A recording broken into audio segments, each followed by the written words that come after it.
Army chief का सिंध के जिला दादू में सैलाब से मुतासरा इलाकों का दौरा। दादू में दीगर मुतासरा इलाकों का फजाई जायजा। जनरल कमर जावेद बाजवा ने मुतासरा अफराद के साथ वक्त गुजारा। सैलाब के बाइस हम्मल झील और मंचर झील मिल चुकी हैं। सबसे ज्यादा तबाही दादू में हुई। मुतासरीन की बहाली में खासा वक्त लग सकता है। मनसूबाबंदी कर रहे हैं कि आइंदा ऐसी सूरत हाल का सामना न करना पड़े। आर्मी चीफ की यकीन दहानी।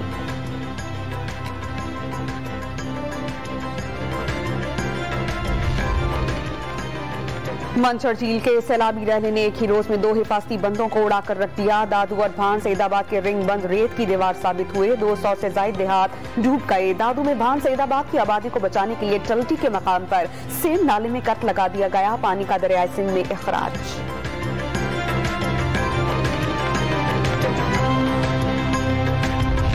एमकेएम की राबता कमेटी में कामरान टेसोरी की बहाली पर शदीद तहफ्फुज़ात। राबता कमेटी के मुताबिद अराकीन फैसले पर नाराज।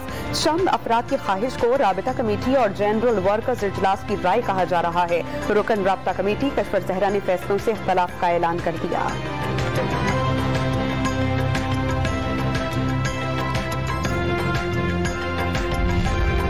इस्लामाबाद हाई कोर्ट ने हमेशा 6 फैसले किए। तौहीन अदालत के मुकदमे में अदालत जो भी फैसला करे कबूल करूंगा। सरबराह तहरीक इंसाफ इमरान खान का जलसे से खिताब। गुजरावाला में जलसे से खिताब में एक बार फिर हुकूमत पर बरस पड़े। साजिश के जरिए नाअहल करने की कोशिशों का इल्जाम आयद कर दिया।